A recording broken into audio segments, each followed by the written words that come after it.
Okay, I have some information here that I think will show that Camden Council is harassing me using false allegations of smell and dirtiness in my flat, which they're taking me to court for. Okay, this is the Camden New Journal. It's funded by taxpayers. I think it's weekly. It might be monthly. I think it's weekly. Run by Camden Council, which is a left-wing council. It's often been 60 pages long. It's a bit thinner than that this week. About 30 pages or something like that. Very left-wing. Almost never has more than 2 sentences that are impartial in the entire newspaper. And I mean that. The date is 13th May, Thursday, May 16th, 2013. Okay, so here's the article.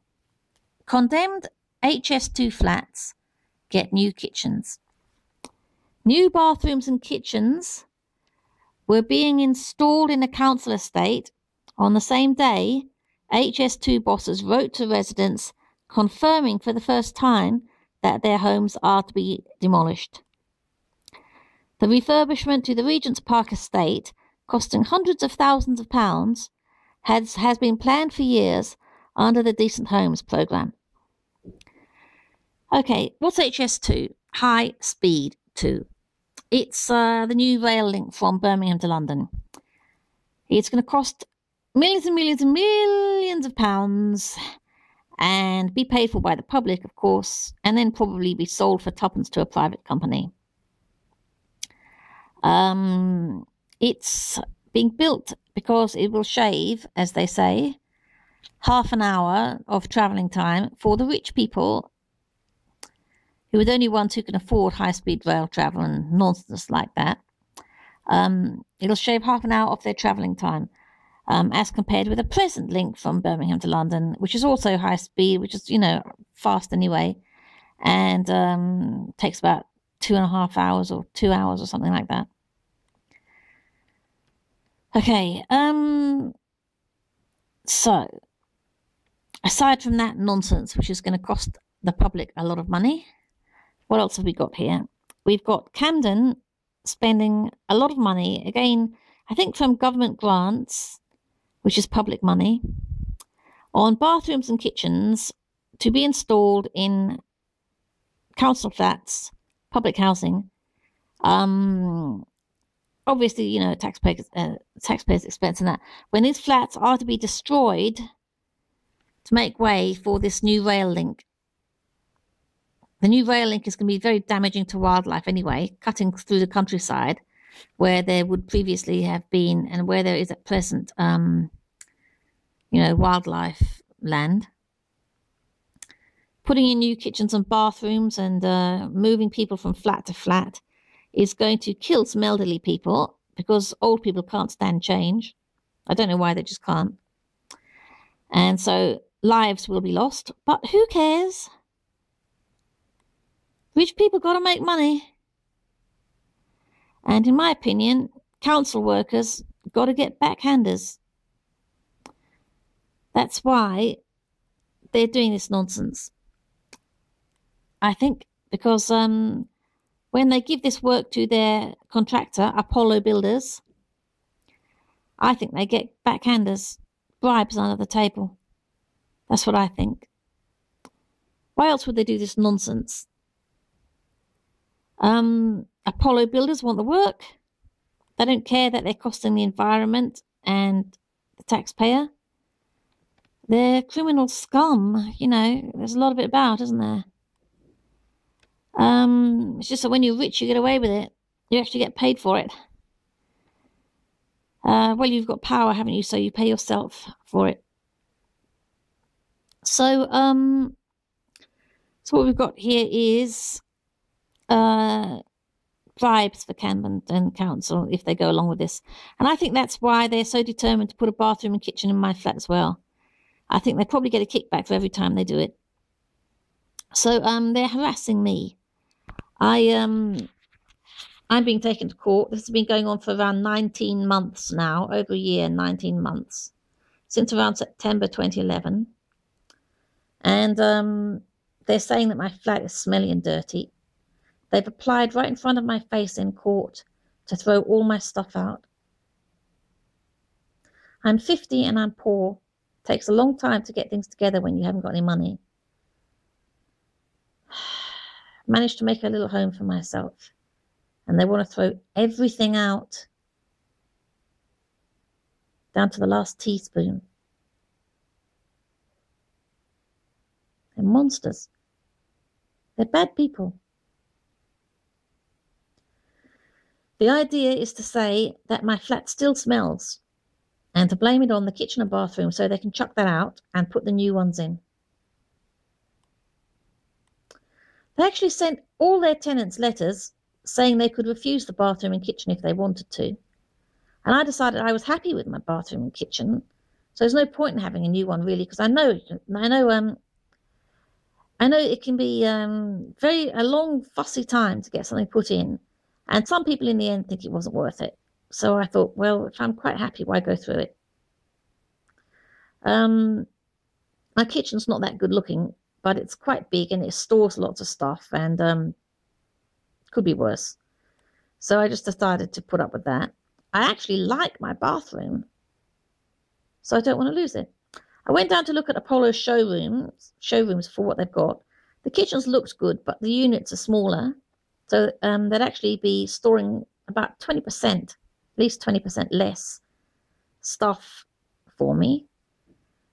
And when storage is all you've got in a small flat, one of the few good things in your home, you want to keep what you've got, Well, I don't know. It depends what you want, really. But I like to, well, there's as much good in storage as there is in good looks, I mean, it swings and roundabouts, isn't it? But I couldn't be bothered to change the kitchen, really. And I actually like my bathroom. So I thought, what are they going to offer me that my present bathroom hasn't got?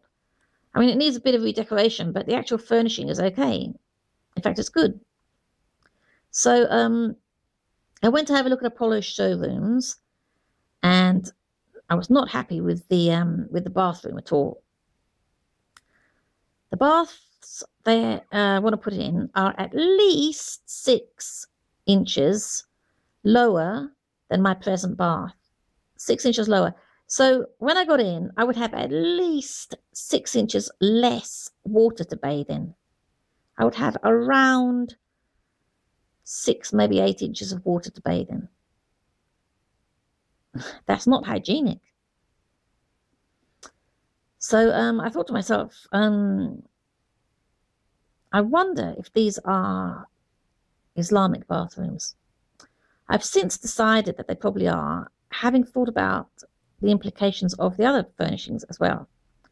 The toilet was also lower to the ground. It's only about a foot off the ground. I know toilets aren't really high anyway, but this one was quite low to the ground. And when you think about it, it is possible that that's an Islamic feature as well, because they're used to squatting over holes in the ground in their country. And maybe that's something they're so used to, they don't really want to change it. Maybe having any height to a toilet at all is just a concession to Europeans and others who are used to height on toilets, so that they can get these Islamic bathrooms through. I think it's quite possible. And then when I think about the basin, it seems even more likely. I've heard that Islamics wash everything in a large tub. Well, that's what the bath looks like, really, a large tub, because it's so much lower to the ground than mine. It doesn't really look like it doesn't look suitable for bathing, and it's really quite low.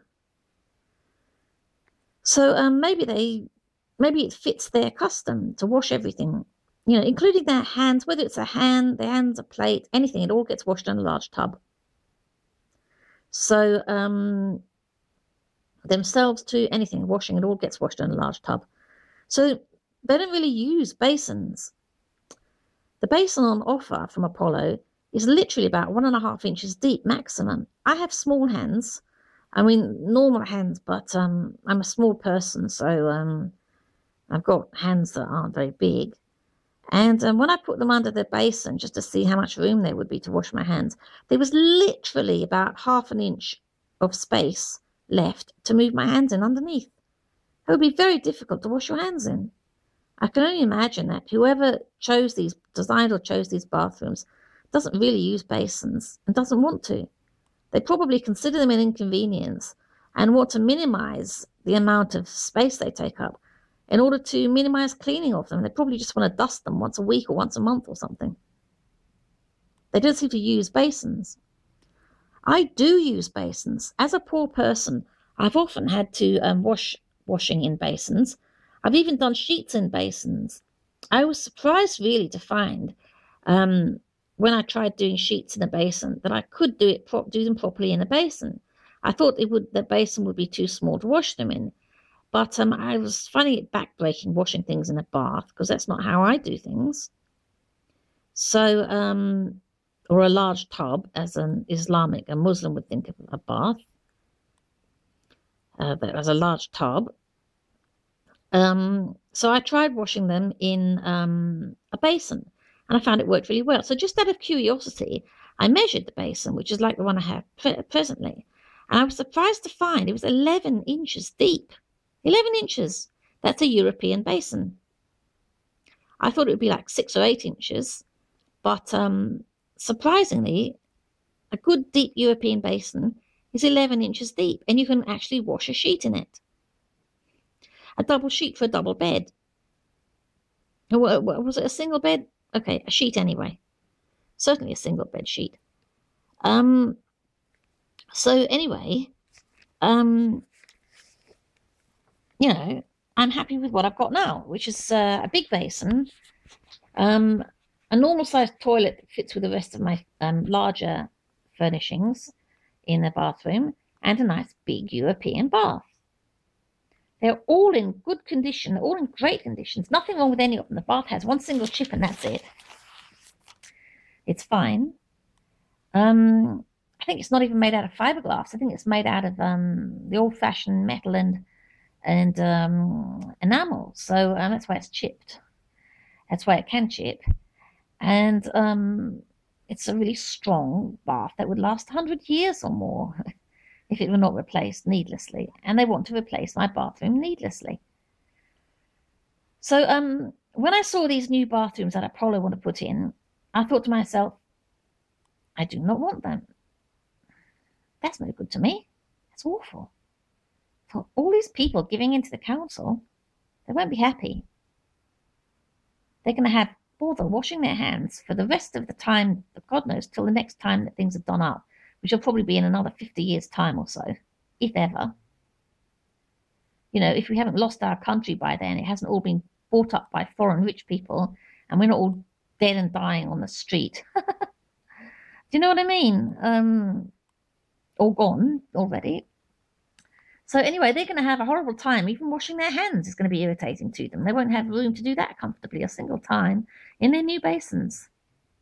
They will never bathe comfortably because anytime they get cold and chilly in the air, they won't be able to warm up again under the water for a minute because they won't be able to get under the water. You can't get under 6 inches of water. They're going to be squatting down virtually every time they want to go to the loo, even if they're 6-foot men. It's just not, no, what I want. And I'm trying very hard to keep my bathroom and toilet, as a result of which I'm being dragged through the courts as dirty and smelly. And I stand a risk of losing everything I have, even my bed. They're making a big deal about my bed.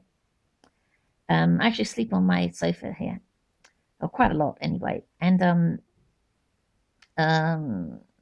you know, it's comfortable and I tend to fall asleep on it. And I think they've tweaked this and they are determined to throw it out. They say it's dirty and smelly. It's not. It's a lovely big sofa. I bought it new when I moved in and it's been covered ever since. There's never been a day it hasn't been covered because I knew if I wanted to keep it nice, I must cover it. So it's been covered always. I think they're just trying to punish me along the way to their true aim, which is to put the new bathroom and kitchen in. And I actually think that since this is being done, I actually do think they're Islamic bathrooms. I've read about them in the newspaper. Another council was putting them in. Now it seems Camden is. Maybe that's what the Better Homes scheme is for, to Islamify all public housing across the country. I think everyone should take a look at what they're getting in terms of new bathrooms from the Better Homes scheme. I think they may be Islamifying the bathrooms across the entire country. And Islamics will then claim that they have prior right to them because prior claim to them because they suit their religion. They suit their customs and religion and not ours. And we should go and live somewhere else. I don't know, maybe in a mud hut in Africa or something. I'm not being facetious. I'm not being silly. I mean it. People can be very, very selfish and cruel when they want to be. We've already lost half of London to non-whites. People are takers if you let them be. You give somebody an inch and many people, if you give them an inch, will take a mile. This is what's happening in London. It's being lost. Whites are the minority in London now, in their own capital city. I think that my own housing officer is Islamic, and he's determined to get this new, in my opinion, Islamic bathroom and kitchen, bathroom put in. Islamics will then say, under the law, they should get preferential housing in public housing because it suits them, their religion better, and that's more likely. You know, they're going to say that it's harder for us to find somewhere in private accommodation. So basically, and so they're going to be claiming legal rights to council housing, public housing across the land. And we will be pushed into ever shoddier, privately run housing. And they will just take everything from us, basically, claiming racial harassment and discrimination if they can't get what they want. I think we need to know across the country how deep our new kitchens and our new baths are. I think a whole lot might be Islamic. Why would the powers that be Islamify England? Well, it's the most oppressive religion in the world. You know, the people have gotten too big for their boots. They think they've got rights. Sharia law might put them in their place. Perhaps if they were afraid of having their heads cut off or their hands cut off, they might find their place again and start behaving like servants again. If you don't believe this is what's going on, you should look at Alex Jones's channel on YouTube. Check out the movie Hunger Games. Look up things like Agenda 21. That's a United Nations program to reduce the world population and control food intake and fancy names like that to basically look up the Georgia Guidestones. In America, the Georgia Guidestones. All these things indicate a wish to return people to a smaller, weaker, impoverished state and a more obedient one, which would be easier under Islam. They don't care which religion they have. They just want power. And this would do it nicely. You know, the most oppressive religion going in the world at the moment. And if you didn't accept it, you'd have your head cut off. So what do you want to do? Be Islamic or have your head cut off? At the moment, you're getting an Islamic bathroom and kitchen, or they're going to take you to court for being dirty and smelly, throw all your stuff out, blame the bathroom and kitchen for still smelling, saying it has absorbed your odour, and then throw that out, and then give you an Islamic bathroom, whether you like it or not. And then you can either be Islamic or get out of your home, possibly. Or an ex-person who, a applies for that home had better be Islamic. Otherwise, they're not going to stand a chance of getting public housing, because it's going to go to an Islamic because it suits them better, and it'd be discrimination to deprive them of it when it's obviously more suited to their religious and cultural demands and customs. So there you go. Proof that Camden Council is part of the Islamification of England. And Apollo builders are in on it. They probably got maybe got a lot of foreign backers, owners, and a lot of stupid English people are probably taking backhanders under the table of bribes, not realizing that they're not being anti-racist, because they have to conform very quickly to being Islamic themselves, or they're going to find out what racism is personally, because they're not going to get a council flat unless they change their religion mighty quick. So there you go. We see that there's corruption and a lot going on that we need to face, people. Thanks for watching. Bye.